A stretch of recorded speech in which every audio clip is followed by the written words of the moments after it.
everyone, and welcome to Capes, Cowls Masks, the show where we uncover the world of soups and science fiction. I'm your host, Jake Hart. I'm a podcaster, a sound designer, and a writer for the Fresh Take Hub. And as always, I'm joined by my fellow co-host. Hi everyone, Tom Gapper here, a podcaster, aspiring writer, and your resident comic book shogun. And Dave, I'm sorry we keep making fun of you. Please come back to us. We miss you. I think the last couple of episodes have just got to Dave, and he's like, nope, I'm not returning to the show at all. No, I joke. Unfortunately, Dave is feeling a bit under the weather, so he's not with us this week, but we hope he can be with us back next week. But filling in for Dave is someone we've not had on the show for quite a few weeks now, but he's always a regular whenever he's on. Rob Ayling, writer and director. How you doing, Rob? I'm extremely jet-lagged, I'm not going to lie, but I'm very well. All good, feeling really good, and ready to talk Capes, Cowls, and Masks with you guys. And once again, it's a pleasure to be here with you guys. It's good to have you here, Rob. It's always a pleasure to have you on board. And we're going to be doing our weekly news show, breaking down and discussing the biggest stories. And boy, there's some big stories to discuss this week. Just when I thought last week was a little bit lighter in news, apart from the Amy Pascal interview, I think we're phasing into the quiet part of the industry as we go into the holidays. People, not as much news breaks, but oh no, not this week. So we're going to get into all the Daredevil, Spider-Verse news, all of that good stuff. But Rob, let's start with you. How are you? You mentioned your jet lag. Maybe explain to the audience why you're jet lagged. So the reason why I'm very jet lagged is because I had to take a delayed flight of 2 hours from Los Angeles back all the way home to London, and then back to Bristol because I went to Los Angeles Comic Con over the weekend to screen my Batman film Living in Crime Alley, and I was also part of a panel discussion talking about film and filmmaking and how to make fan films and how to make films generally speaking. So yeah, it was, in a nutshell, an absolute blast. Like, just an absolutely incredible experience from beginning to end. And, I met some wonderful creatives, some wonderful cosplayers, just some wonderful human beings all around. And it's so good. And I know people have probably oversaid this so many times now recently in particular, but it is so good to have face-to-face human connection again. Like, it's all well and good being on Zoom and doing a virtual clap and, throwing up emojis and all that bollocks. But come on, like, it is so good to just, like, talk to somebody and who's incredibly passionate about what they do and just, talking to people in person again. And especially at Comic Cons as well. It was one of the best I've ever attended by far. And, I got so many stuff. I bought way too much shit, let's be honest. But you're there maybe once. And, for me, I treated it like it was a once in a lifetime opportunity. So I bought some stuff myself. I actually, I bought something for you, of course, Jake. I bought you a little Two-Face pop, which was really cool. Actually, it's more than cool. It's fucking amazing. It's pretty fucking cool. I do appreciate that, Rob. Yeah, no, you're welcome. Like I said, I was in the queue and I just thought, I know one person that would appreciate this. He's got an amazing collection of pops. So yeah, got myself one of those and one for you and the Spider-Man Doppelganger. And then I met one of my heroes, which was Kevin Conroy. For me, one of the key reasons why I'm a Batman fan, but also a creative, because, that show inspired me and his Batman inspired me. So I will hold it up. The listeners will not be able to see this, but I'm holding up my signed copy of Mask of the Phantasm, which simply says, to Rob, Kevin Conroy, Batman. I mean, it's all you need. It's all you need. It's all you need. And I literally thought, okay, he's just going to sign it and that's it. But he was like, no, wait for the ink to dry. We can chat. I was like, oh, we can chat? Fuck. And I didn't say the fuck part. That would have been really horrible.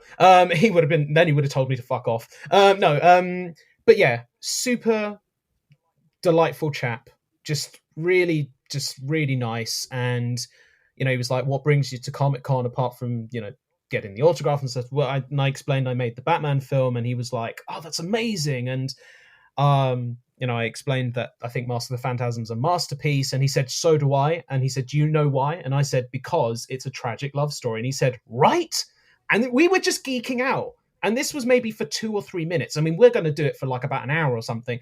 Imagine an entire podcast show, but for 2 minutes with me and him. That's what it was like. It was just us geeking out about why we love Batman and why it's so important to us. And, I did mention the fact that lost my father at a young age and everything. But then on the icing on the cake, and I don't care how this sounds, but it was super cheesy.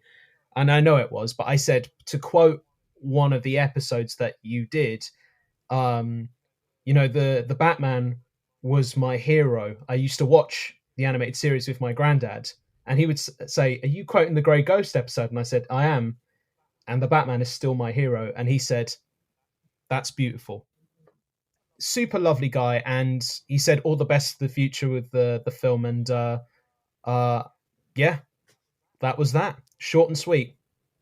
I mean, Rob, not many people get to nerd out about Batman with Batman. I know, right? Yeah. I mean, it was, like I said, it was, like I said, 25 years in the making for me. Like, just you've peaked, Rob. You've peaked. Yeah, I've now peaked. I can now just rest and be fine. But no, it was incredible, absolutely incredible. And he was one person that I met out of so many. Like, I've met one of the producers and writers of the X-Men animated series, which was unexpected as well, and just an absolute delight as well. And they're just also super fucking humble.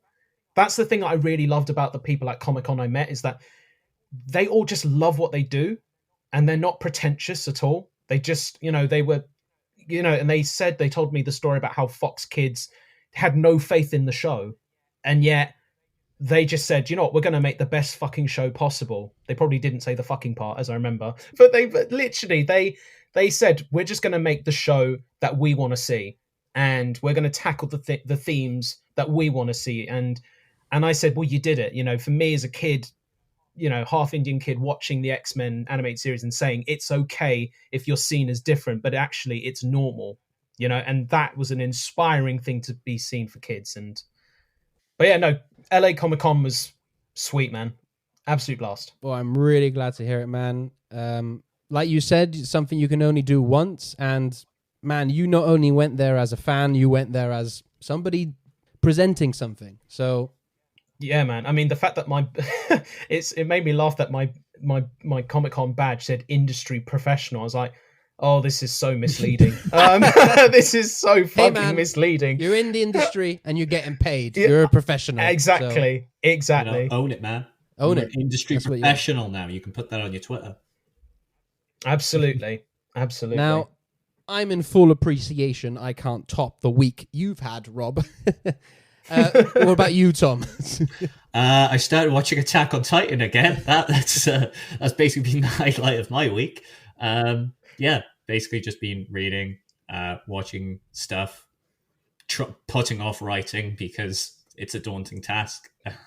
Don't wag your finger at me. I'm wagging my finger. I'm wagging the finger. Writing is hard, Jake. It's really hard. And it's not going to get easier if you don't do it. I keep world building instead of writing the damn fucking script. That's fine. Annoying me. That's as long as you're writing, I think it's fine. Whether it's story it's world a building. technicality, but I guess I'm technically still writing. It's just that fucking script has just been untouched for weeks because I'm just like, ooh, why don't I stretch out like what this guy's jacket looks like instead of actually discussing. You know what? More exposition. Yes. Yes. I've learned. Oh yeah, that was the other thing. I finished Doctor Who Flux, the new season of Doctor Who. Now, if I want a masterclass in info dump exposition, I will go to Chris Chibnall because my God, does that man know how to info dump? I'm not saying it's a good thing, by the way. I know I seem quite excited and happy right now, but oh my God, that it was such a letdown of a finale. I'm saying it, folks. It was a letdown of a finale. Chibnall did not stick the landing. Chibnall is still not good. There, I said it. Fair enough. Strong words from Tom there on the Doctor Who Flux finale. I think for me, the highlight was rewatching the Sam Raimi Spider-Man movies in lead up to No Way Home. I'm doing them all. I'm watching all the Raimi ones, then the Mark Webb, Andrew Garfield ones, and then onto the Tom Holland ones. Man, those first two still fucking hold up. Well. I think okay. You can fight me on this. You can fight me on this. I think the second one especially. I think it's glorious. It's fucking glorious, that film. You are correct in number 2. Like, Spider-Man 2 holds up really well. Like, one of the best scenes in the film, like in any comic book movie, is when Aunt May tells Peter there is a hero in all of us. It's a fucking beautifully written scene, and we don't talk about that scene enough. And you know, we have to give up the things we want them. Oh my god, it's just fucking incredible, that scene. It's so well written. The way Doc Ock is written, his character journey, his relationship with Peter, the Harry stuff as well. I was like, oh, this is just so good. I agree. Okay, the first one doesn't hold up as well as number 2. I still think it holds up. Willem Dafoe is having the time of his life. He's amazing. I think as the Green Goblin. I watched the first one again recently as well, and what shocked me on rewatching it was like I still thought it held up. Some of the graphics I was a bit like, ooh, but like overall I thought it held up. But like what really struck me was just I got to the end of the film and I was thinking about like the arc, Peter's journey, and Green Goblin, his whole rivalry there, and I was like, this was actually shockingly low stakes to what I am used to in my superhero film. It was basically. A businessman went a bit nuts trying to like put his company up in the forefront of military technology, ended up going insane, and happens to just like go crazy around the same time a guy dressed as a spider shows up, starts saving people, and then they just start arguing and fighting. And it's really good because like Willem Dafoe is amazing. He owns every scene he's in, like literally everything. Every line. I'm not going to deny that. Like, Willem Dafoe is easily the best thing in that movie for me. Like, everything. Like, I mean, look, when I say it does hold up. It does. But there are some moments in there where I'm like, oh my God. Like, I watched the first Spider-Man not too long ago either. Power Ranger suit, Green Goblin suit to one side, he fucking kills it. Even the scene where he's holding the newspaper to the mirror and he's like, remember who you are, or something he says, and he says, to remove those in your way. It's incredible. He's acting in front of a mirror. He's acting with himself, yeah. Exactly, and it's fucking awesome. And it's Willem Dafoe in a nutshell. Like, if anyone was to say to me, define Willem Dafoe, I would say either Antichrist or that. I mean, those are two very extreme examples, obviously, but, Antichrist is one thing, and then there's and then you have The Lighthouse. And then, oh, God, and then The Lighthouse. Then you have then you have The Lighthouse. Where Boondock Saints, in my mind, is Willem Dafoe at his absolute most insane, right? Yeah. Yeah. But that hospital scene where Mary Jane and Peter are talking, oh my God, it's so fucking awkward. It's a bit cringe, yeah. It is so fucking cringe. I tell you what is more cringe though is when I got to Spider-Man 3. Oh no! It's the bar dance scenes. It's just. It's completely out there. Now, I hadn't watched Spider-Man 3 in a very long time. I'd rewatched the first two numerous times. Avoided number 3 because I do not like that film. And I'm rewatching it here. And look, the first 15, 20 minutes is actually pretty good. And I remember, as I'm watching it, I'm like, this is actually better than I remember it being. I was like, this is pretty good. It's setting up the Sandman. I was like, oh, maybe I have a new perspective on this film. No, because then as soon as the symbiote thing gets involved, it falls apart, that film. What a mess it becomes. And the dance scene is just something else. It's absolutely something else. There were many strange choices made in direction, in acting. It's a different film. It's a completely different film, that scene.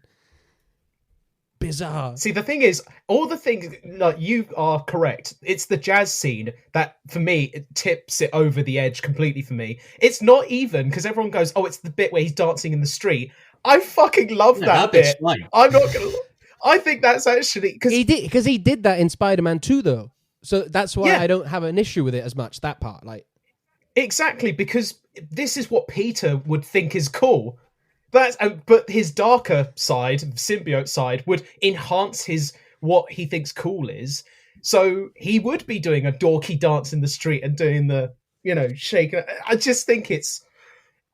I actually love that bit. And also J.K. Simmons in Spider-Man 3 is probably the funniest we get him to be. I mean, he's funny in 2, but in this one, like, the whole medicine bit, no, not that one. Yeah. It's fucking hilarious. No, I think good. No, for me, I think it's number 2. It's like, Miss Brandt, yes, get me a violin. Or when he laughs at Peter when he says, "Could I have a raise?" Yeah. He is probably the consistently best thing about that trilogy. I would say throughout the 3 films, like. Yeah, I mean, I don't think we'll probably. It's one of those performances or acting roles where you don't know who could actually be that character afterwards. I can't think of a single actor who could play J. Jonah Jameson. Apparently, neither could Kevin Feige, which is why he brought him back. Yeah. Anyway, on that note, we have been 18 minutes doing this intro. I think that already sets it up what this type of show is going to be. So let's get into the news. Tear up page 1. Run that photo instead. Headline? Spider-Man, hero or menace? Exclusive Daily Bugle photos. Menace. He was protecting that armor. I'll tell you what, Atticus. You take the pictures, I'll make up the headlines, okay? All right? That okay with you? Yes, sir. Goody.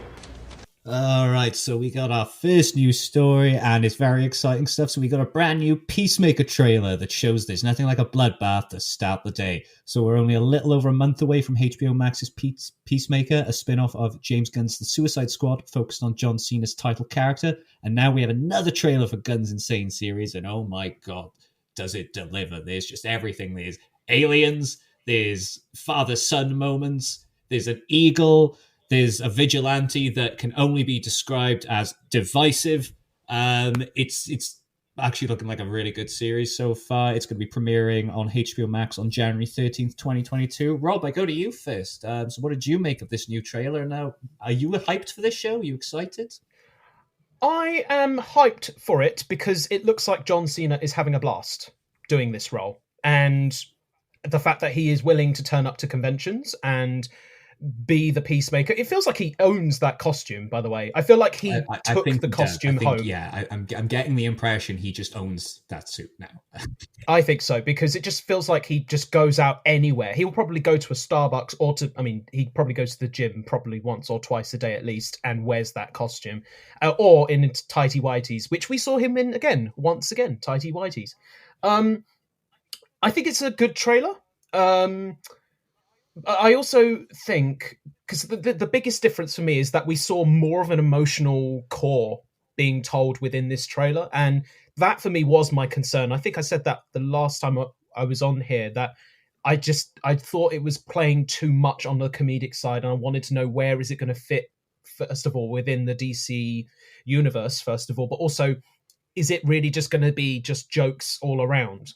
But no, it does seem like they are doing an emotional core to the series, which will be very interesting to see how the man that can't be seen can actually do, because John Cena, I think, is a very good comedic actor. His timing is really good, but it's whether or not he can really nail those emotional scenes. And he has got some good talent around him, so that should help him in that regard. But I am very optimistic after seeing this trailer, because again, it's doing exactly what it needs to do. It needs to bring the hype of the action, the comedy. But I think, as I said before, it needed to establish this time around that it's not just going to be all fun and games. There's going to be some drama to it as well. And I'm excited for that now. Jake, I go to you. Yeah, very similar thoughts to Rob, that I was excited for this show from the beginning. or especially after I saw that first trailer at DC Fandom. I was thought, this looks right up my street. It's violent, it's funny, it's got all the James Gunn sort of trademarks on it. I'm completely down for this. But from the beginning, I was always hesitant as John Cena as the lead. I don't have a problem with him as an actor. I think he works really well amongst an ensemble like he did in the Suicide Squad. But I was cautious of him as a lead. Can he carry the show on his shoulders? I'm less cautious about that now with his second trailer, because going into it, I thought, is it just going to be a fun romp? No, it looks like James Gunn is giving this character extra layers. Peeling behind the curtain of what we were presented in the Suicide Squad, it's sort of focused on in the trailer, where probably one of his most iconic lines in the Suicide Squad is, "I will kill any man, woman, and child to get peace." And we're twisting that on its head in this show. It looks like, he has a problem with shooting the kid. He's questioning his morals about who he is as a person. I love the stuff with his dad as well. His dad's giving him shit and he's really questioning who he is.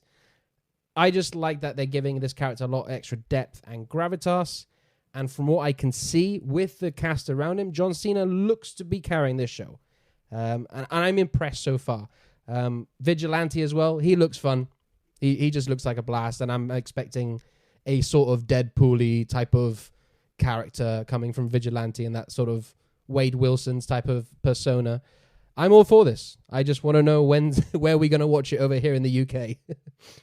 And that is a very good question, actually, because I'm sure at some point James Gunn said something on Twitter when someone asked him that like they were looking into that whole thing. But yeah, I think they're going to need to tell us soon how we're going to watch it, because otherwise people will download it illegally. I'm not condoning that. I'm just saying they will do it. Or VPNs. Or VPNs. Mm-hmm. I mean, I was very happy with the trailer. Very entertained. I think I agree with you, Jake. John Cena does seem to be carrying it, but the supporting cast do also seem like good fun, so I'm looking forward to that.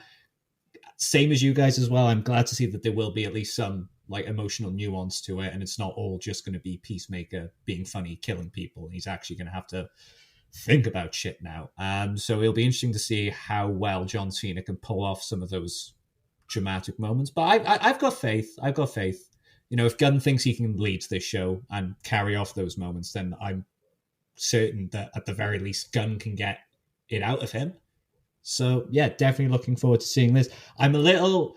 Right, so there's been a bit of division on Twitter recently with the whole thing that this version of Adrian Chase Vigilante is very far removed to how he is in the comics. Personally, I'm not too fussed on that because he's such an obscure character. You can just go wild with an adaptation. But at the same time, I do kind of get what people mean. This guy does seem like a far cry from the Adrian Chase I would probably put forward to people. But if it works in the context of the show, who gives a shit? And as I said, like, he's an obscure character, so if people really don't like it, then those 3 Vigilante fans are just gonna have to deal with it. I mean, yeah, that's my thoughts on that. Like, the general public have no idea who Vigilante is. Like, I haven't even read much of Vigilante in it, so. I mean, I'll be honest. Like, the only Vigilante I've read has been, I think it was an issue of his where like Peacemaker was in it. I think that's basically the only issue with Vigilante I've read. I've seen him like pop up in a couple of other things, but yeah, he's not really a character that's like... It's not like Cassandra Cain in Birds of Prey, where I was really pissed off at the butchering of that character. In this case, it's just like, this character's so obscure, you can do whatever you want with it. James Gunn is Vigilante, whatever.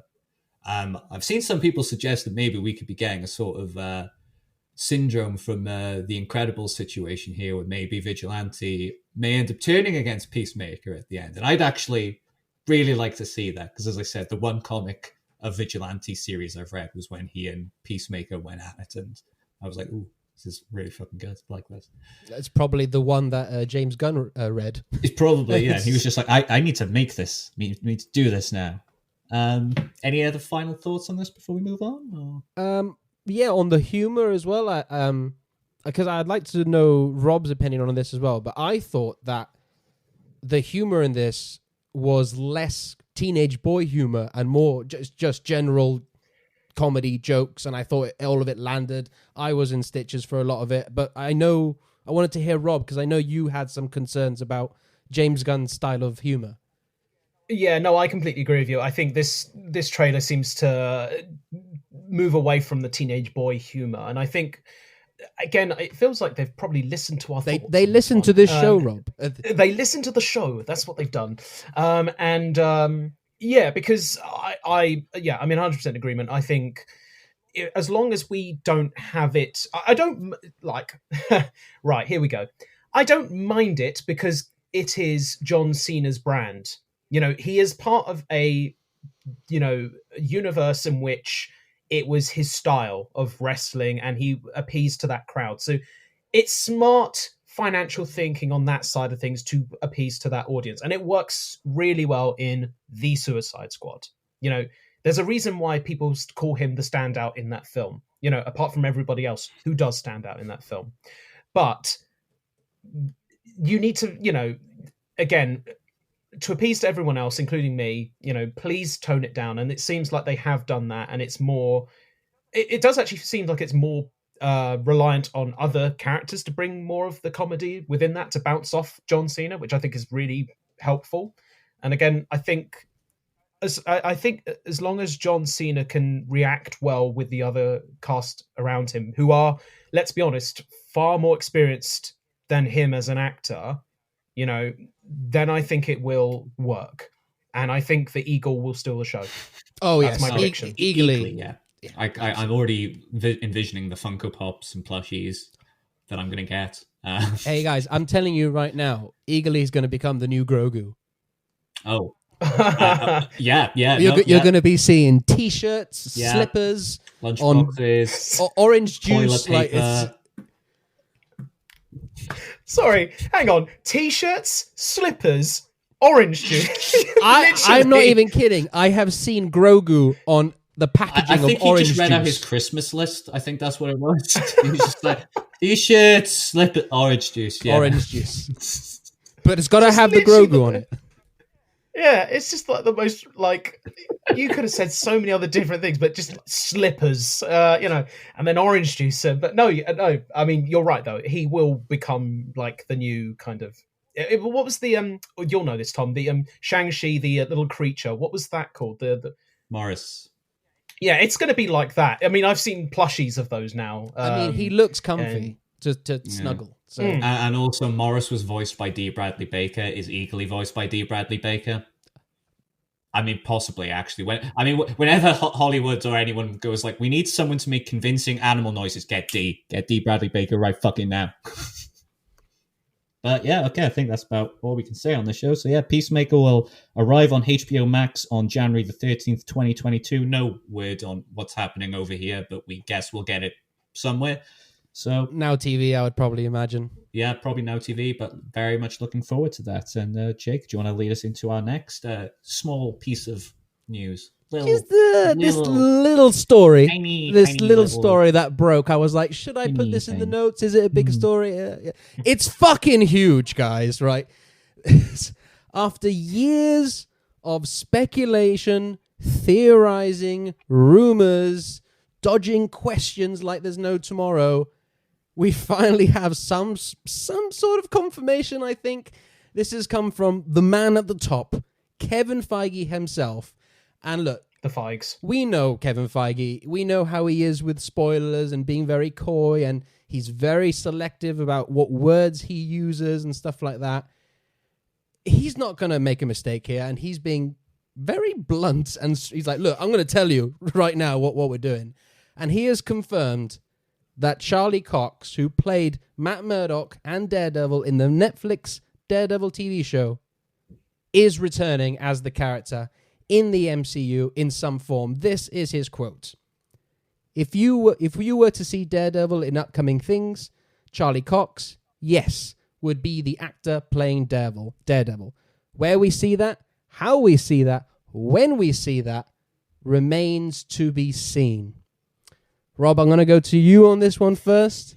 Couple of things. First, are you a fan of Charlie Cox as the character and that Netflix series? And second, what do you think of this news of him coming back to the role in the MCU? Well, I'll tell you this right now. We're going to see him literally next week on the 15th of I December. disagree, but we'll get to that in a second. But Okay, I think we will. I mean, I don't know, tenor. Should we bet a tenor on that? Anyway, no. I'll he'll take take it. it. Can I put We'll a get tenor into that on? in a Can I second. put a tenor on that we'll get Matt Murdock, but not Daredevil? Can I throw that in? Oh yeah. all right, yeah, right, I mean- guys. Let's do the, let's explain this story, and then we'll place our bets. All right. Okay. Yeah, I'm a huge fan of Charlie Cox's Matt Murdock Daredevil. I think it's easily one of the best things Marvel has done. Marvel Netflix has done, I should say. And I thought his performance was terrific all round. I think by season 3, he really owns the character, I think. And for me, the best episode by far in that entire series was in season 2, called New York's Finest, with John Bernthal, who should also come back as the Punisher, by the way, or Frank, I should say. But yeah, I think he's a terrific actor, and I think he really makes the role his own, and you really do feel the pain in that character. And I think that's pretty much down to the grounded direction that the show does have. You know, it is very much a ground level story of all these characters, I should say. And the second part of your question was, when do you what was the second part? Well, what do you think of him coming into the MCU now? Oh, I think it's terrific. I think if you're going to bring someone back from the Netflix Marvel shows, I think he was definitely Number one. I mean, I mean, that's as much as I love John Bernthal as Punisher. For me, it had to be Charlie Cox, because his performance was very consistent and very strong, and you know he does have a huge fan base as well. So, Tom, what about you?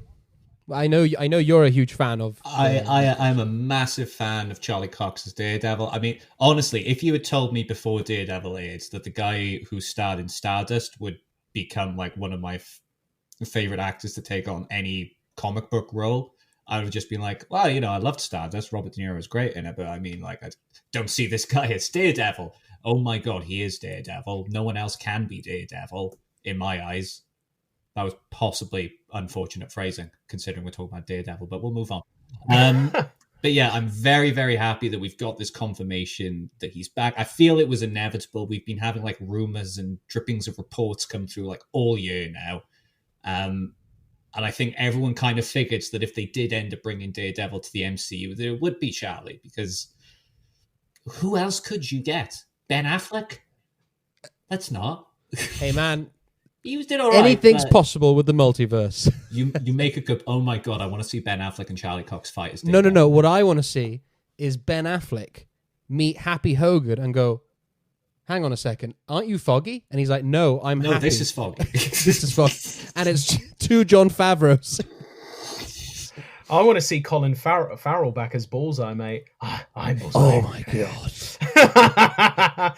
That is, by the way, one of the worst supervillain performances I've ever atrocious, seen. but it's absolutely hilarious to watch. It's so much fun to watch. But yeah, it's all anyway. Continue, Tom.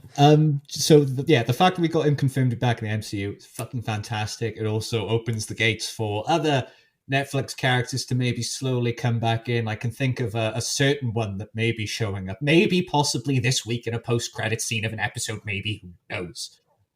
Yeah. Uncle. Uncle? We don't know. The man called Uncle. Who is he? The possibilities now of having him in MCU, I love it. I love that they can now build up this sort of like street level hero site in the MCU proper. We can get some big budget TV shows for him and all the supporting characters. I mean, if the rumors are true and he's going to like show up in Echo as like a sort of backdoor reboot into his own series, I like that idea. Because I definitely would like a series for Daredevil as opposed to a film, at least to start him off in the MCU. He works better when he's in a serialized setting, because he needs that room to grow and have all that, you know, pathos. So yeah, very excited for the direction it could take. It's obviously going to not be exactly the same as the Netflix version, simply because Netflix could get away with a little bit more. I mean, you had like broken bones and blood everywhere and Fisk smashing a guy's head in with a car in like the second episode or whatever. I was gonna say that was the one for me. That was like, Yeah. they're not doing that. Yeah, so I reckon it will be a different vibe, but I think very much the character will stay true to how he was, and they're not going to try and mess with perfection essentially. So we'll see a bit less blood maybe, but you can find ways to work around that and push the label a bit, and I'm sure that they will try. So yeah, very, very happy for this news. The news that is as big as Amy Pascal's hair was in that interview. It's it's just glorious day. It is quite a glorious look for it. Yeah. It's certainly a look. It certainly is. I thought she looked great, okay? She clearly just doesn't want to straighten her hair anymore, and I get that. Hey, man, and when Kevin Feige was mentioning Daredevil as well, she was getting all sorts of excited. Oh, yeah. just Kevin was just there like, Amy, just be cool, damn, Be bro. cool, be chill. Whoa. You're going to be like Fonzie, and what's Fonzie? He's going to be cool. He's got to be cool. Yeah, I mean, like you guys, I can't echo your thoughts enough. This motherfucker. Yes. Sorry. It's warming. He's done it. A transformation complete. I thought you were going to get in one there first. I was going to say one, but I'll hold off. He's waiting for the right moment. No, like you guys, yeah, I think Charlie Cox is Daredevil. Like, he is Matt Murdock. I think that Netflix Daredevil show, for me, is up there with the HBO Watchmen show and the Batman animated series as the finest bit of superhero content to be put on television. I just don't think anything comes close to that. And like Rob, that episode, New York's Finest, where it's 25 minutes of Frank Castle and Matt Murdock talking about the justice in America, how the justice system works, what is justice, what gives you the right to take a life or not to take a life. And it's just incredible. The dialogue, the just the chemistry between the two actors is phenomenal, insane. Like, and that show in general, from start to finish, is almost perfection, I think. Maybe a couple of episodes too long at times, but apart from that, it's just insane. And I'm so excited to get Charlie Cox back in the character. And I think it's very much going to be like their thoughts on Deadpool is like, we know this is good. We're not going to tamper with it really a lot. Yes, because it's under the Disney umbrella, they can't get as graphic with it, with the violence. But with PG-13 stuff now, you can get quite violent. I mean, I always say, look at The Dark Knight and what that achieved with its violence and that being a PG-13 rating. So you can push the limits of a PG-13, just won't be as graphic as the Netflix stuff. But I think they know a winner when they see it, and they're just going to keep the essence of what Netflix did and what Charlie Cox did with that character. And, you know, if you bring back Charlie Cox as Daredevil Matt Murdock, I'm just saying, man, you can't bring back one without the other. And I also got to give a shout out to Vincent D'Onofrio, because he's been very vocal and very supportive of Charlie Cox coming back as the character, as he voiced on Twitter. And he was also trying to shout out to Deborah Ann Wool as well as Karen Page. I saw that as well. And I would love if they'd brought them all back, the whole family, Foggy Nelson as well. That would be perfection for me. So very excited to see where it comes. So on that note, then, place your bets. Are we actually going to go for money on this? I'll do a tenner. I'll say a tenner that Matt Murdock turns up and he's Peter's lawyer. I'm definitely in No Way going with Home. Okay. Yeah, definitely. What about you, Tom? You know, I'm actually I reckon he's gonna pull out. now I'm thinking because everything seems to be pointing towards Matt Murdock going into No Way Home, but I can't help but think, if at any point during the finalizing of the film they're thinking it is a bit too overstuffed, I feel like a Matt Murdock cameo is actually most likely to get cut if they've got big plans for him in the future. So I'm actually going to say he's going to first show up in Echo. I'll be very, very happy if he shows up in No Way Home, but I've got a feeling we might not see him. Maybe get alluded to, maybe. But This bet also could not end for a while. Because but I'm going to say, I'm going to place my £10 on him appearing in She-Hulk. Oh, that's a good shout, actually. As Matt, not as Daredevil, as Matt Murdock, the lawyer. That is actually good. I don't know. I don't know. Maybe it's probably because I dreamt it as well. I just dreamt a scene where he just comes in and says, "Peter Parker, stop talking." I would love it. Look, don't get me wrong, Rob. I'll happily give you that £10. Yeah, I would as well. If it means hell, he's 20 quid. I don't give a shit. Yeah, I just think that film's already got so much going on that just a cameo of Matt Murdock, I don't know. I don't think it would do it justice. And I think Marvel are like, we need to do Daredevil justice.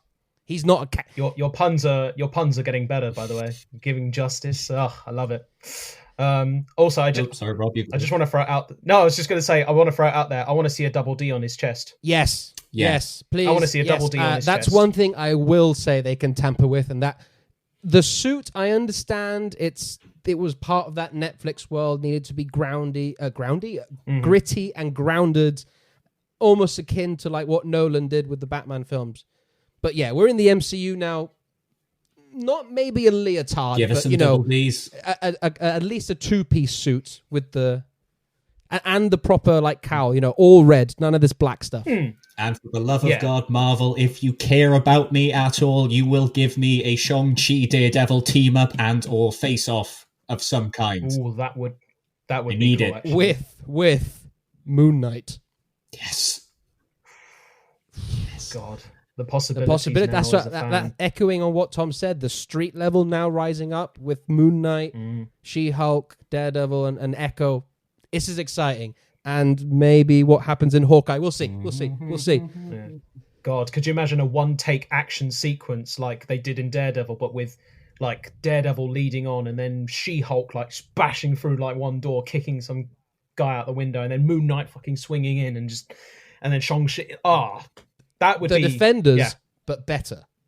Let's be honest, though. If you wanted to build you'd only need Shang-Chi and Daredevil in that team, really. And just like the enemy might as well not show up. Deserves to be there, though. Oh, no, she totally deserves to be there. I'm just saying all you would need to like win any fight is Daredevil.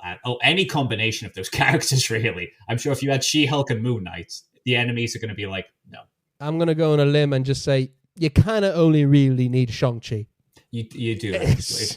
It's like we have an army. We have Shang-Chi. Look at him. He's just like, wow. Kung Fu, Dave. Kung Fu. The Chitauri would just be like, nah, fuck this. No, we're going home. We're going home. I can't deal with it. He's too awesome. Right. So, any other thoughts about Daredevil and Charlie Cox coming back before we move on to the next thing? Yes, give us Cox now.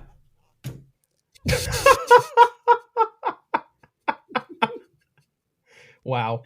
It has to be done. I'm just going to ignore that.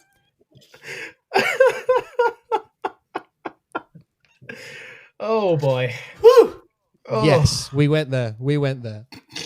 Oh, you're never coming back. What a show. Well, yeah. The next piece of news is for possibly the most anticipated film of 2022. That's right, everyone. It's Morbius. Yeah, we got more Morbius news. So Jared Leto has gone full monster in the first spooky action-packed clip. And there's a new poster, which, actually looks pretty good. So at CCXP Worlds 2021, Sony released a new clip of Morbius, the next movie set in Sony's Spider-Man universe, in which Jared Leto plays the titular half-vampire. It's certainly action-packed. I'll be honest, I wasn't really a fan of the clip. I did watch through it, and it's just nothing. I keep saying on this show, just nothing about this film is really grabbing me. And like based on this clip, I'm just like, yeah, it's still very much not grabbing my attention. I'll watch it out of obligation and maybe be surprised at it in the cinema, but just, Rob, I'm going to throw it over to you before I start getting mean. Okay, I mean, I feel like I'm going to be mean first, to be honest with you, because I'm just going to mention on a technical scale of it, I'm just really not impressed, if I'm honest. I have no real interest in seeing this film, if I'm honest with you. I'll probably go and watch it just for the pure intrigue, a bit like Venom Let There Be Carnage, which was interesting. But the Morbius clip, there's two things I'm going to just say, and then I'm going to let you guys kind of bash it out.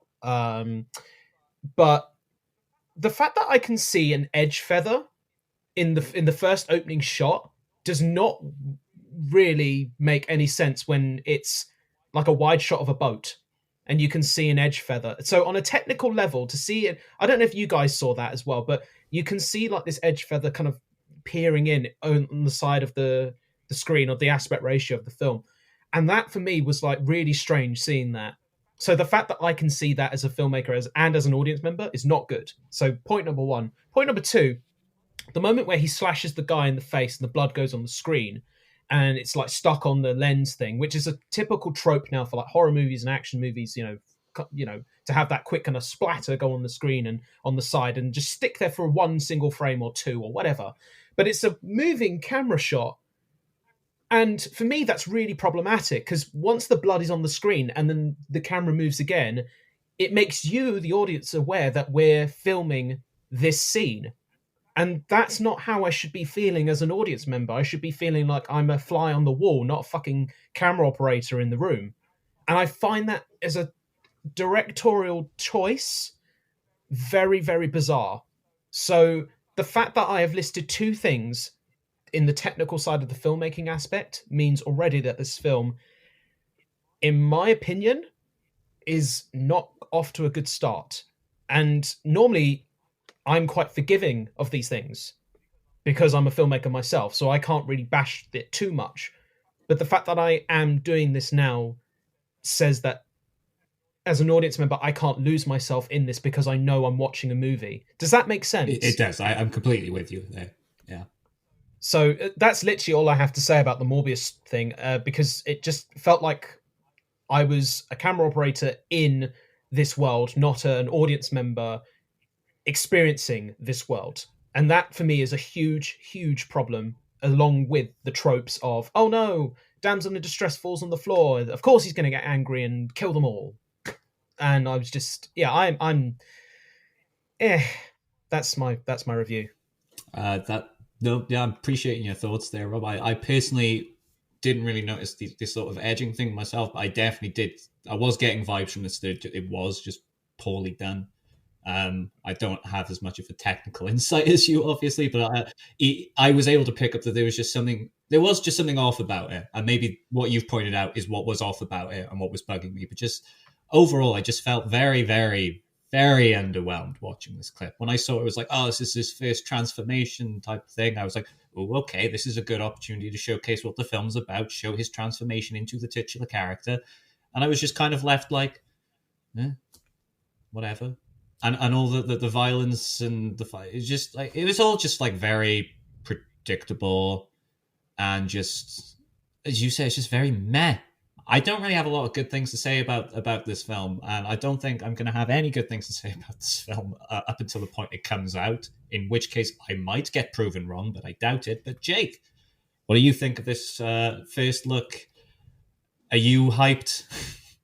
I thought it was unoriginal, uninspired, just very mediocre filmmaking. And I don't necessarily think it's anything. There's some stuff that's quite alarming, but I just don't see anything inspiring about it. Nothing creatively driven about it. It just looks very bland, this film. Before I get into what I think of the actual film and this scene is, first of all, it's Sony's marketing fucking sucks. I'm sorry. We've spoken about this before, but honestly, like, I don't know what's going on at the marketing department at Sony, but I just think they do a terrible job with most of their films when they're promoting them. First of all, I'm just never a fan of when they release a clip of a film rather than a trailer, because out of context, what does this clip mean? Like, do you know what I mean? Like, especially if it's his first transformation, it's something in context with the film that you're building up to. Do you know what I mean? In the theater, you're going to be feeling that tension, that anticipation. You hope, anyway. to the transformation. So why are you sort of giving that away in this clip? Which, by the way, and I think, Rob, you noticed this as well, it doesn't even look like it is the full clip. It looks like they've gotten the clip and they've edited the clip to really quick shots. And I'm like, what is the... So if you're not going to release the whole... What's the point of this? You're not releasing the whole transformation. So why are you editing this? Just have clips of it in a trailer, for example. So I just, marketing-wise, I have no idea what the point of releasing this clip was. And the second thing on the poster... I'm sorry, Tom. I don't think the poster looks great at all. It's another quick Photoshop jobby. Like, it just looks like the Venom poster, like the first one where half of Tom Hardy's face was it's the same shit. It just doesn't excite me at all. It doesn't tell you anything really about the film.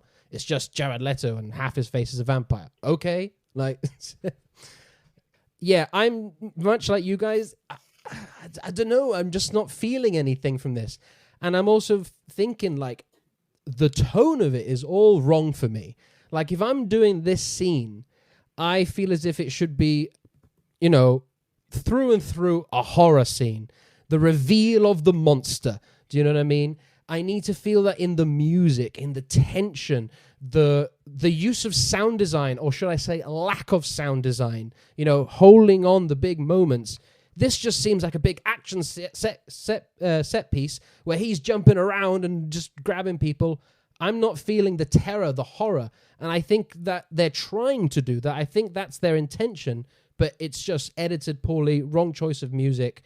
That it just feels like an overstuffed action scene and not a horror scene. And I feel as if this is what Morbius should be, is a vampire, for fuck's sake. Like, it should be something absolutely terrifying you to the bone. And also, I'm just not a fan of his digital look. And from what I saw of him as the character, as Morbius, the vampire thing, I don't know, man. I looked at that and go, you could have done that with prosthetics. I like, there's nothing insanely outrageous about his design that requires visual effects, in my opinion. And I just think if you had got someone like Doug Jones, who can, really embody the prosthetics and deliver a wonderful performance. Not saying Doug Jones has to be Morbius, but and especially with Jared Leto's comments with House of Gucci and how he loved being in the prosthetics of that role, why not do something here with that? I feel as if it could have given it something a bit more authenticity. I don't know, but then again, I also understand we're just in that digital age of superhero movies at the minute, which is a shame in some parts.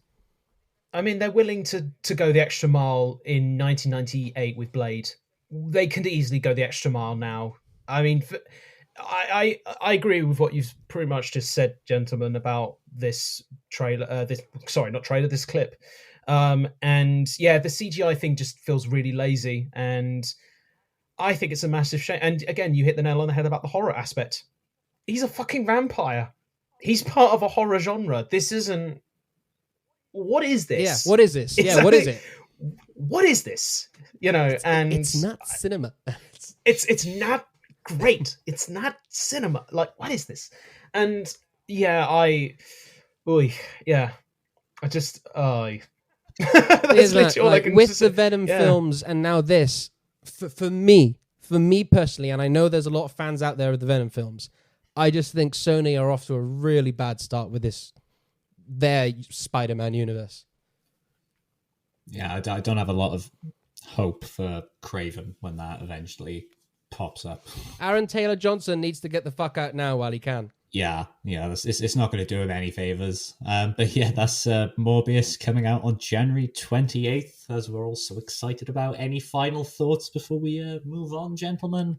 I completely forgot that Aaron Taylor Johnson was playing Kraven, to be honest with you. And it's a shame because I think he's a good actor. Yeah. It's like I keep forgetting that Matt Smith is going to be in Morbius until I see him show up in clips. And I'm like, yes. Oh yeah, of course, yeah. Yes, he is, isn't he? Yeah. Which I should be happy about, but then I'm seeing the rest of this movie and I'm like, Matt, what are you doing? I'm hoping he's going to save it.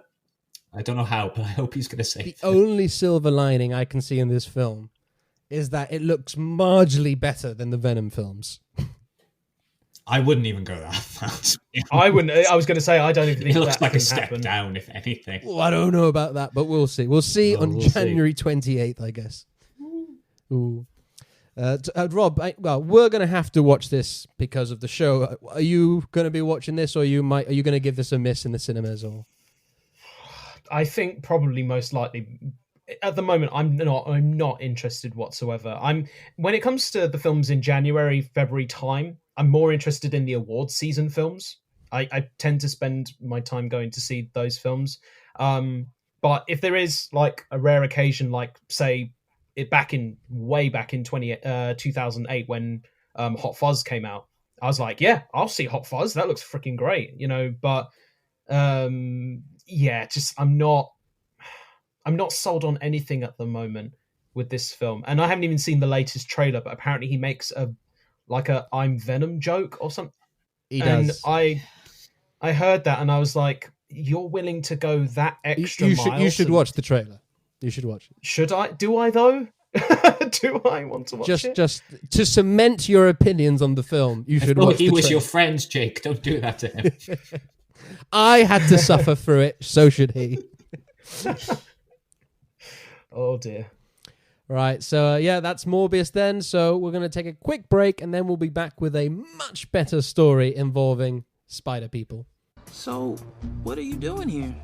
I mean, I thought I'd never see you again. Want to get out of here? I'm grounded. Bummer. What? Is Spider-Man grounded? I mean, I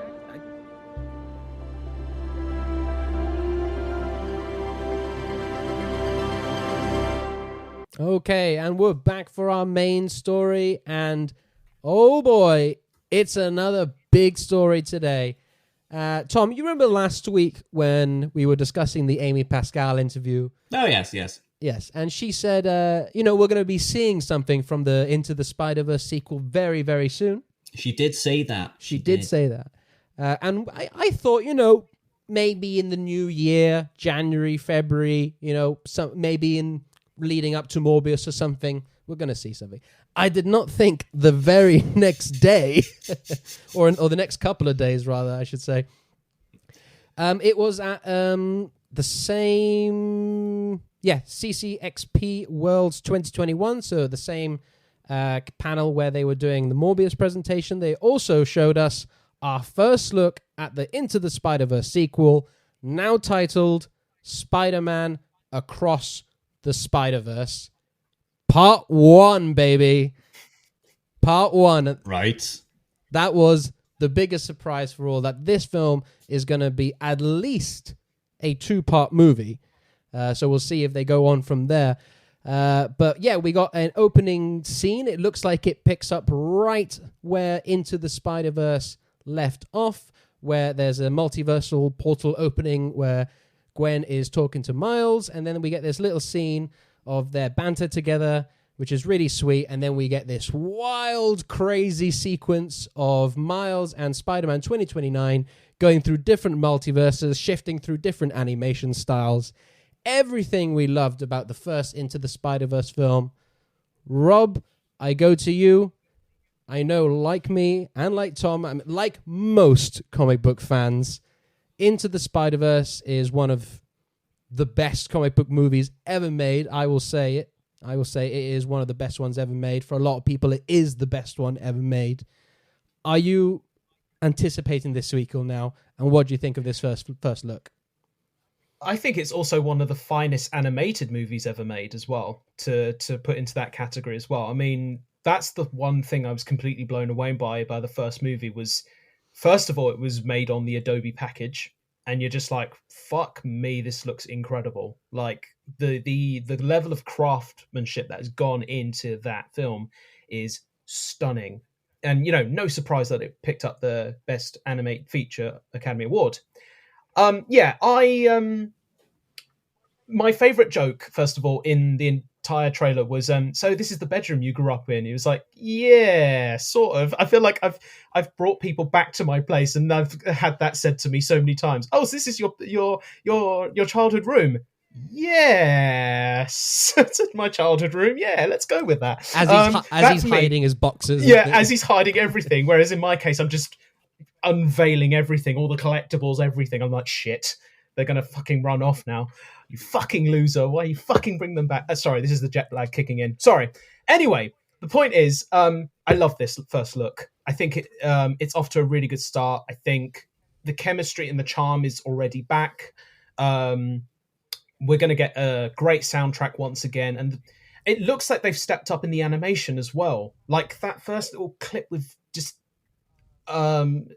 with 2099 Spider-Man swinging in as well. It's I mean, I'm going to let you guys go at it as well, but like it just looks absolutely stunning already.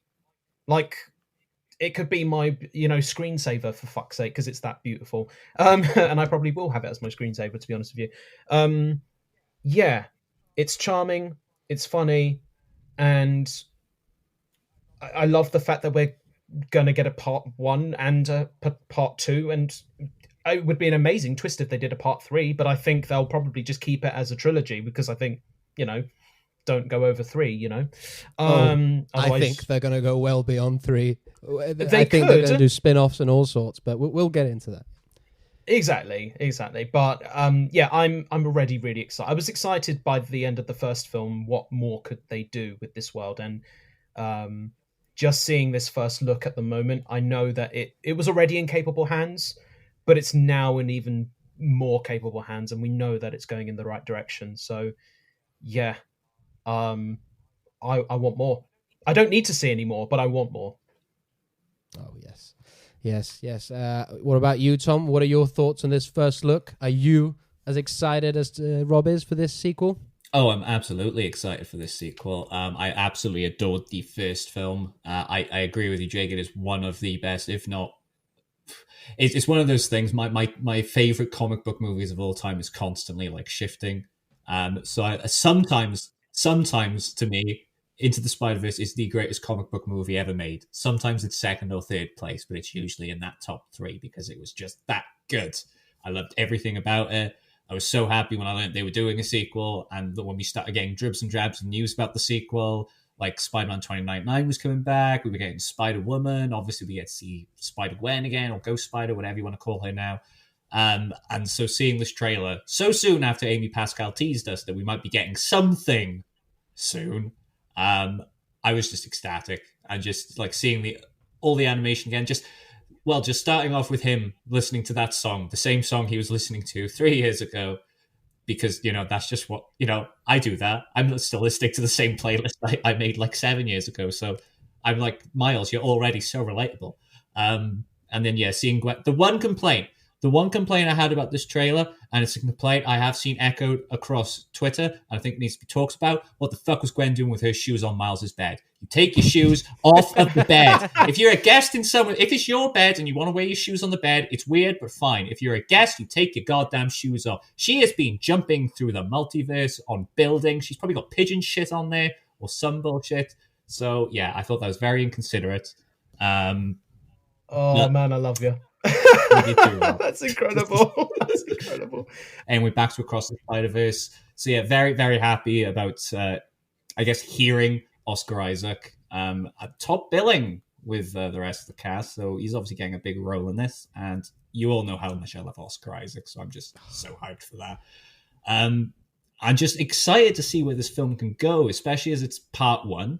So first of all, I mean, it could be a case that we might have like a slightly heartbreaking ending to this film, possibly, maybe. I mean, if you're having a part 1 and a part 2, that tends to say to me that things will not be going the hero's way come the end of the first part, although that's not true of everything. But it would be an interesting direction to put it in if maybe like it's left maybe Miles is like on his own completely at the end of this film. Going into the third film, he's then going to come into his own fully as Spider-Man or something. I don't know. The possibilities are endless. Hell, they could start crossing over with like way more universes.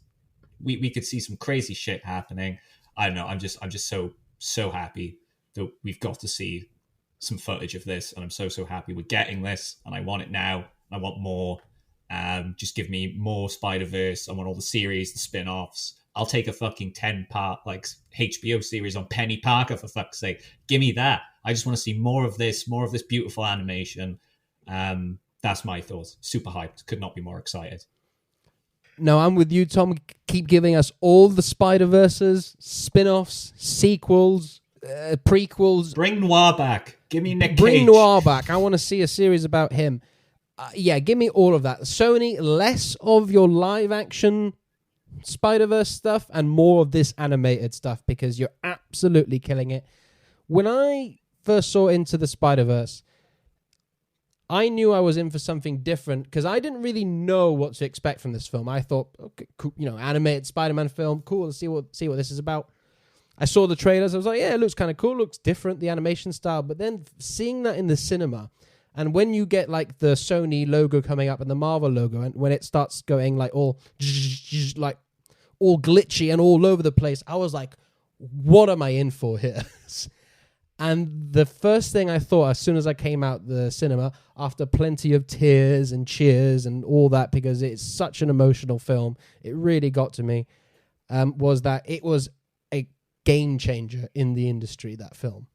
And I don't say that lightly. I truly believe that film was a game changer. It was a turning point for the industry, for the animation industry. It did things I did not think was possible with animation. Completely floored me. Yeah, because I'm going to say quickly now, I know I've been hyping up Arcane a lot recently, but honestly, I don't think Arcane would have happened if not for Into the Spider-Verse. There's a lot of similarities in kind of like art style there, so I'm 100% with you there in saying that it was a game changer. I don't think that's controversial at all. No, exactly. I think this film will be studied in film school in years to come. I think this will be one of those that you look at and go, what was the impact of this film? And you will see the legacy that this film has left, not just for its sequels and other Spider-Verse stuff, but animation in general throughout the industry. And I'm so glad to see that they're doing that again with the sequel, but saying, we're not going to stop there. We're going to keep pushing forward. And that's what I'm seeing with this animation. That sequence where they're just bursting through the multiverses, and in the editing and how they're changing animation styles through that. Oh my God. Just thinking about it is giving me headaches for the animators, because that just sounds so tough and incredibly, time consuming. And to get it to that detail, for it to look that good, these people are putting their heart and soul into this work. I don't know what more I can say. Like you guys, it's one of my favorite films. Tom, I would say it becomes my favorite comic book film when I'm watching it, because as I'm watching it, I'm like, this is the greatest comic book film ever made. Same. But then I watch The Dark Knight, I'm like, this is so it depends. Like, it depends on my day and the mood. Yeah. But it's always in the conversation. conversation. Man, that Prowler arc. Oof. Oh my God, I'm just thinking about it now, and the scene where he's tied up in the bedroom and his dad's knocked on the door, and he's it's beautiful. I've actually a bit choking up here now. Jesus. Jake, no. Quick. Rob, say a pun. God, you failed me. You useless Rob. God, because it's just so fucking realistic, that type of relationship to have with your father. And it just really, really, really spoke to me in that whole film, and what it was trying to say about identity and being your own person, but honoring the past and what's come before as well. It's just an incredible film, and I think everybody, if you haven't watched it, what the fuck are you doing? Watch this film. And just what they have planned now for the sequel, I just hope they can get as only even a tenth of good as what they did in the first one, and I think they nailed it. And Oscar Isaac, I mean, come on, man. The guy he's in all the big franchises now. He's the nerd king right the minute. He just can't do no wrong. So yeah, super excited to see him join the cast. And also Issa Rae as Jessica Drew, Spider-Woman. So very, very excited. Can I just quickly say, I thought that was so beautifully said, by the way, Jake, what you just said, because it was just beautiful and honest, and you're absolutely right. And that's why we know it's in capable hands, because we're going to get more like that. To me, I think this could be up there with the best animation trilogy, or look, the fourth one is pretty damn good as well, but it could be up there with the Toy Story movies, where they just kept getting better and better and better with new technology, new stories, because you grow up with these movies, and there will be a generation of adults, yes, and also kids that will look up at Miles, and they'll grow with that character, and they'll make probably I imagine two more, the part 1 and part 2, and at least a trilogy, and they're gonna step up on each story each time. And as you said, it crosses boundaries, it speaks to people, it talks about differences, and it talks about moving forward, and so eloquently put. So Well, thank you. Nice one, man. Thank you. All I'm going to say in regards to the Into the Spider-Verse first look is, like, if that's what they're giving us right now, just imagine what we're going to get for the whole rest of the movie. I mean, my God, the possibilities of animation right now are endless. And I can't remember who said it recently, but I think we are in the golden age of animation, not just in film, but in television as well. Like, I don't know if you guys have discussed it, but Arcane on Netflix is beautiful. Right? It's fucking amazing. I watched it and I binged it, and Jake, I thought it was beautiful. Watch it. I'm getting to it. Yeah. But it's beautiful in its animation, its storytelling, and its voice acting as well. Like Silco. Oh my God. Sorry, I'm just fawning over him. I loved him as a character. I hated his guts, but I loved him as a character. The voice actor was great. Everything, just, oh my God. Watch Arcane, people. Jesus Christ. Yeah. I'll watch it. But Fine. But we are, like I said, in this golden age of animation right now, where they're treated with more respect now. And the craft is being pushed even more forward with it. And as Jake even said earlier, the Into the Spider-Verse film was one of the big key moments within that. And as I also mentioned, that the Adobe package thing, the fact that it was edited on that as well and designed through that as well, which is a consumer product within it, it's pretty mental. It is mental, because it just goes to show at the end of the day, it goes back to that old philosophy, which is, it doesn't matter what you cut with, it's how you cut, and it's how you craft. Or should I say, anybody can wear the mask. Nicely put. I'm going to say this is not very controversial, but I would say it's controversial for someone in our generation / our age group. And I would say at this point now in my life, I think Miles is my favorite Spider-Man, more than Peter Parker. I would agree with that. For me, definitely. I don't know what it is. There's just something about, and the Into the Spider-Verse cemented that. I was growing, to really like Miles, and I think, oh wow, I think I prefer him than Peter. And then watching Into the Spider-Verse, it cemented that, and I'm just like, yep, Miles is my boy. Tom, I know you probably still have an affection for Peter. Yeah. I flip between the two. I love them both equally, basically. Yeah, I love Peter, don't get me wrong, but there's just something about Miles where I just really connect to. He just, I do, like, I absolutely love Miles, and I think he's such an important character just in general. Like, ever since he was created, he's just become a very important character to a lot of people, and I'm so happy to see him like gaining all this popularity. Honestly, if it wasn't for the fact that Peter has got like about 60 years on Miles, like, Miles would be my favorite. But as I say, it's one of those things with those characters. It depends on like who's writing them at the time. Usually that depends on like who I favorite. But I could see what Across the Spider-Verse come out of that and just be like, you know what? Fuck Peter Parker. You can go the way of Barry Allen and just fuck off out of my life, quite frankly. Maybe not, but we don't know. And like Rob said earlier, for a lot of youngsters, kids growing up, Miles will be their Spider-Man. Yeah. In 10, 20 years' time, when they're grown up doing podcasts, they'll be like, Miles is my dude. Like, and like, what I love about that is like, I pray that then that means we'll get to a point where people can say Miles Morales is Spider-Man, and that's not apparently a point for discourse on Twitter. I'm being I saw that. I saw that. Twitter has been pissing me off this past week because of all this fucking discourse about like just this week. He's not Miles every. Oh, it pisses me off every week, but this is what pissed me off this week about the whole. Oh, Miles Morales isn't really Spider-Man. No, he is Spider-Man. Peter Parker literally calls him Spider-Man. Peter Parker literally tells a police officer, "No, that dude is Spider-Man." Everyone keeps calling him. He's fucking Spider-Man. He's Spider-Man. And at this point, he's probably just as marketable as Peter Parker now, honestly, because of the Spider-Verse films. And in a few years, he's going to overtake it. But yeah, I hope that does mean that we get to a point where people have grown up on this character. So then it won't be such a controversial idea just to say that he's my favorite Spider-Man. It'll just be an opinion that you can have, that people will just go, fair enough. In fact, most people probably at that stage are going to be like, I agree with you. Miles is way better than Peter Parker.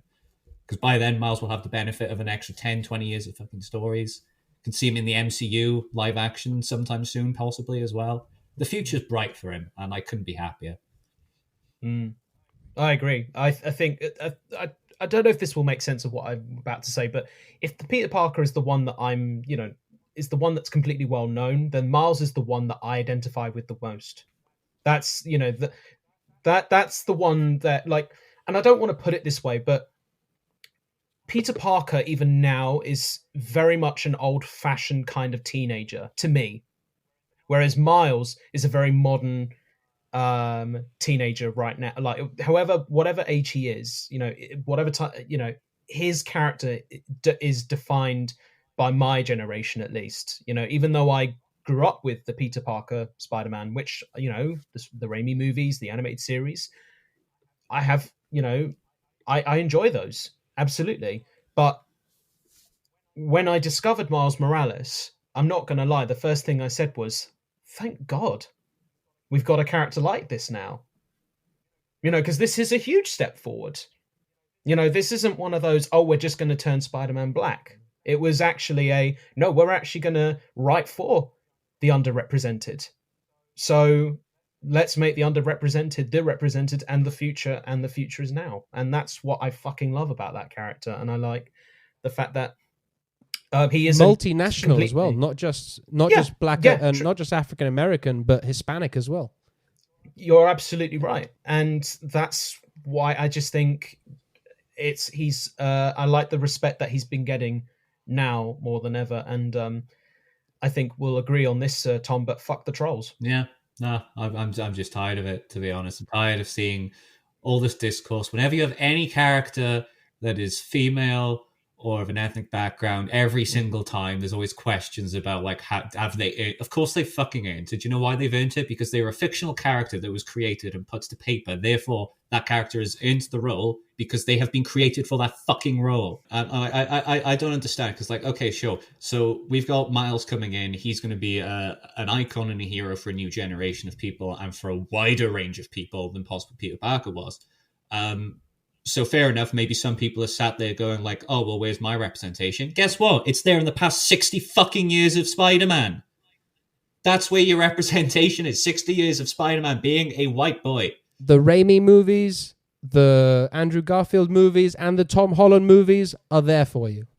So what's the fucking problem that now we've got Miles Morales having his due? I just don't understand the logic behind this way of thinking, and it really irks me. It really fucking does, because I don't understand how people can think this way. But it is what it is. We'll move forward as a society, and Miles Morales will help us do that. Forward, always. Always forward. Always forward. Right, so that's it. That's all our thoughts on Across the Spider-Verse. We're very excited to see that, but we're going to take another quick break, and we'll be back with the weekly pull list. Well, after X-Men hit at the box office, all the studios started buying up every comic property they could get their dirty little hands on. All right, so it's another week of just so much great stuff coming out that I have been struggling. So I'm just going to give my recommendations, but then I do urge people to check out the full pull lists for the week, because there's just so much out there that needs to be picked up. Starting at DC, because Rob's here, I'll start off with Batman, because it's a new era of Batman. It's Batman issue 118, and Josh Williamson is taking control after JT4's run has finished, with Fear State coming to an end. So in this, brand new story of Batman retreats alone into the darkness, but when he learns of a mystery involving Batman Incorporated, it forces the Cape Crusader to leave Gotham for a brand new adventure. So Batman Inc. is coming back, thank God. He's leaving Gotham. It's Josh Williamson writing it. Molina on art. It's going to be fucking absolutely amazing.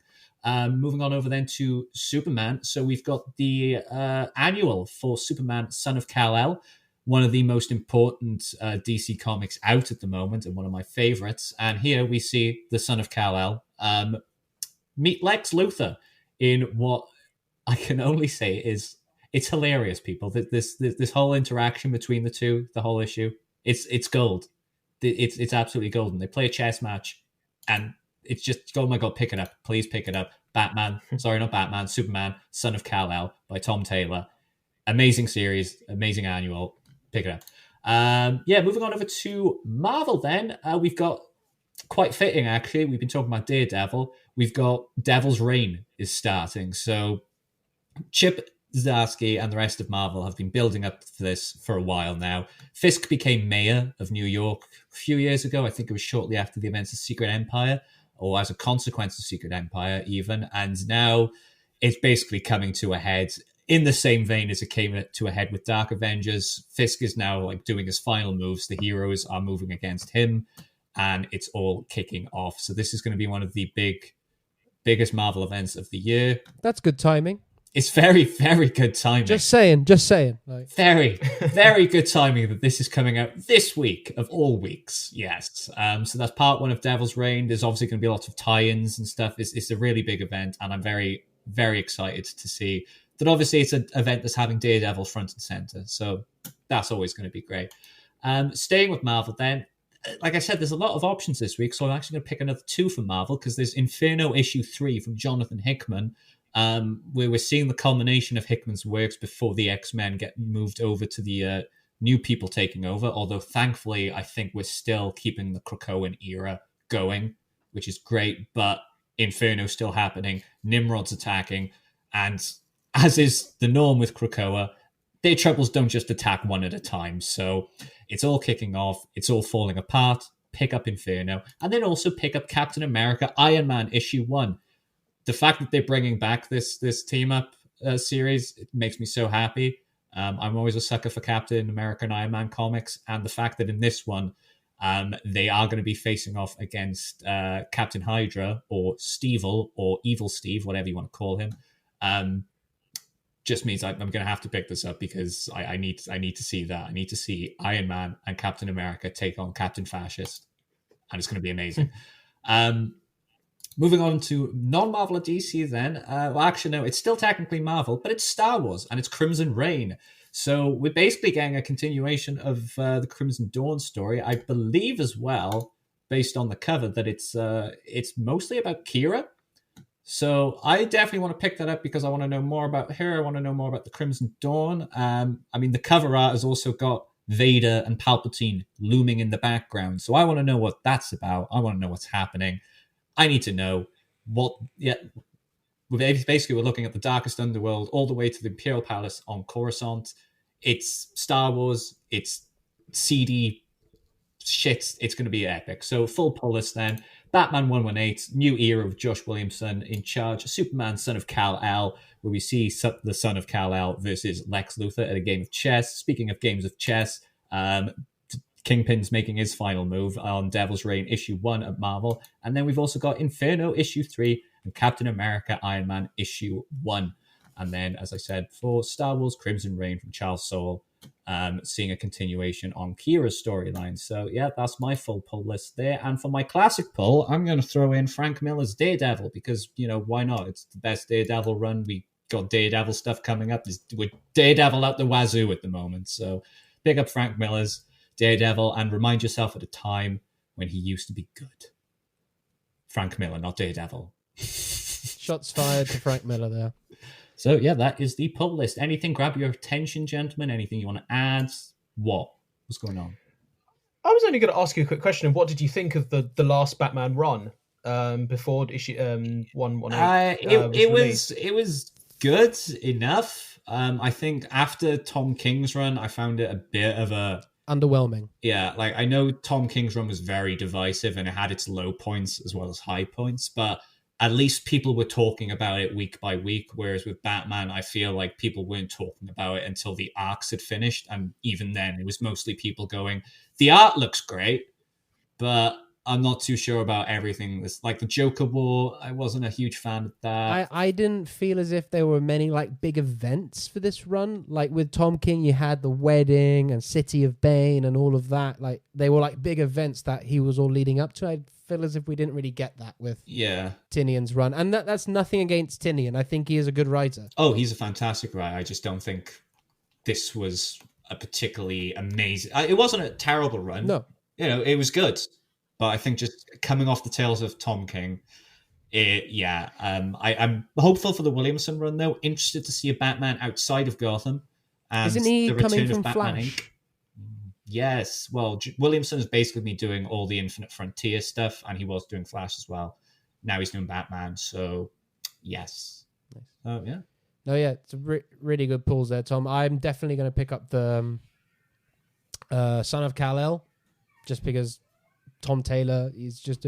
speaking of Tom Taylor, I do want to pull one that I can't believe you missed it out, and that is Dark Knights of Steel issue 2. The only reason I missed that out is because I wanted to throw in the new Batman and Superman, and also because of there's a lot of people not happy with what happened in Dark Knights of Steel 2, so I wasn't sure if I should pull that quite well, yet. I'm pulling it because it's metal as fuck. I haven't actually read it yet, but like I've seen some neither people have I, are a bit unhappy about certain things that have gone down. So, well, but how are people upset if it comes out? Because we're recording this on the 7th. That comes out tomorrow. I don't know, man. People have already read it. I don't know what to tell you. Well, I'm looking forward to it because it's Tom Taylor and it's metal. So, yeah. Rob, you? What about any of those? Yeah, I mean, to be honest with you, I want to get back into Miller's Daredevil run as well because I think it's great as well. It does need a definite reread in my eyes. I was going to add to the whole Batman run thing, and I liked the whole Ghostmaker stuff. That was really interesting. The fact that he was brought in, and I didn't mind Joker War. I liked that. I liked the kind of taking his technology and his kit and using it against him, and then bringing him back down to ground level. Yeah, no, I didn't mind the latest run, but I'm excited to get a new writer involved in this next run now and see where it goes. Yeah, I think the reason Joker War didn't quite land with me was because we did have that arc with Tom King when we had the War of Jokes and Riddles, which I know was like a flashback arc from like, but also just... That was so good, that arc. Yeah, I know some people are very divided on it. I personally loved it. Okay, sure. The Deadshot Deathstroke fight was maybe a little bit much. The fact that it was like 3 days of them just like failing to kill each other, but killing like loads of people in the crossfire, when it's like, okay, but these are two expert assassins. They don't mean to kill anyone. They don't mean to kill whatever. As a whole, it was an amazing arc. So when it came to Joker War, then I was kind of just like, yeah, but I've already had the War of Jokes and Riddles, and that was up there. This is kind of, it's still up here, but it's like not quite. So comic books, man. Comic books. Can I pull a classic pull as well? No. Yeah, go on. Oh, right. Because we're talking about Miles, I'm going to pull his origin, and that is Spider-Man Miles Morales by, I'm sorry, Tom, but Brian Michael Bendis. It's okay. Look, Bendis has done some good things, and this is Miles is one of them. In fact, all of his Ultimate Spider-Man stuff is... Look, Bendis had his time, and that time was before Civil War 2. It was, yes, it was. And this is peak Bendis time. So you can pick up this run at your local comic book store or online, omnibuses, trade paperbacks, whatever. But pick up this run. It's just so phenomenal. Just make sure you train yourself for Bendis speak. You know, Bendis speak by the writer Brian Michael Bendis. You know, the speak that the writer Brian Michael Bendis does in his dialogue, that dialogue that he does, yeah. By Brian Michael Bendis. So yeah, that's your comics then. Go to your local comic book store, support them, and pick up those books. And that brings us to the end of the show. Thank you all so much for listening to this episode. We appreciate people coming on board every week, listening to us speculate, discuss, and geek out. But if you want to continue the conversation, Rob, where can the people find you, and what are you getting up to at the minute? Well, first of all, let me just say it's been an absolute pleasure talking to you guys once again about all things capes, cowls, and masks, and comics, and movies, and everything else. And Cox. And Cox, yes, don't forget the Cox. Story of my life. Your autobiography. It's been a Rob Ayling story. Don't forget the Cox. Don't forget the Cox. I feel fully awake now, even though I'm still very jet lagged. But that's our chats for you, and that's show business. That's cinema. But yeah, you guys can find me on @Rob Ayling on Instagram or @Rob Ayling Film on Twitter. And right now, I am basically closing off the film festival circuit for Living in Crime Alley. It has screened just recently at Los Angeles Comic-Con, and it's going to be screening in Canada for its final screening later in the month on the 19th of December. That'll be the official end. Are you going to that one? Festival. I am not. Come on. I am not going to that. No, I would love to, but I know it's the last one, but I sadly can't get to that one, unfortunately, because I'll be working and other commitments lie with that. But what I would like to do at some point is do some sort of celebration thing of, to close it all off again properly. But, the fact of the matter is, to end where it began in Los Angeles is probably the icing and on the cake for me. It's like poetry, it's George Lucas's thing. It's poetry. It all rhymes. It rhymes. It's gonna be great. It's gonna be great. It's gonna be great. It started in Los Angeles. It'll end in Los Angeles, and it's what a journey it's been on. And I've got more stories to tell, so I'm doing that right now. I'm in the middle of making my feature film debut, and I'm actually in the middle of making a short film as well, which I decided to do sometime last month. It's an art experimental film. Whether or not I decide to release it or not is another question, because it does delve into the more grief side of things. So it is a very cathartic project for me, but we will see. But yeah, @Rob Ayling on Instagram or @Rob Ayling on Twitter. @Rob Ayling Film on Twitter. I'm clapping for you, Rob. You deserve everything that's happened to you, mate. Yeah. You've made a fantastic film, and you've worked hard to get where you are. And we love you. Well, thank you, guys. I really appreciate that. And as always, it's a pleasure having you on board, talking all things capes, cowls, and masks. Tom, over to you. Well, the folks know they can find me on Twitter @ComicBookShogun, where I probably will be going on a bit of an Attack on Titan binge in content now, because that show is amazing. And yeah, I just love that show so much. So if you're interested in Attack on Titan discourse, please join me @ComicBookShogun.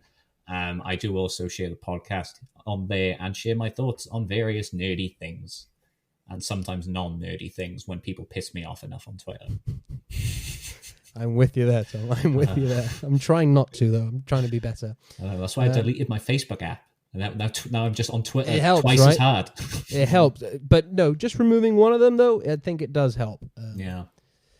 But yeah, you can also find me on Twitter @SweatyJake, celebrating all things nerdy and geeky. And I'm on to the amazing Spider-Man films next, so you can catch my ratings for those on my letterbox @JakeHart. Oof, I'm not looking forward to rewatching those.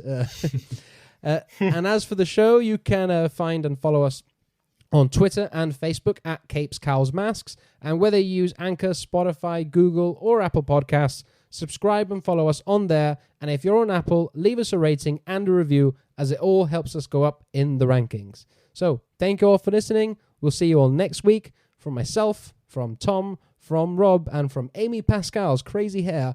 We'll see you all next week. Goodbye now. Bye. Have a beautiful time.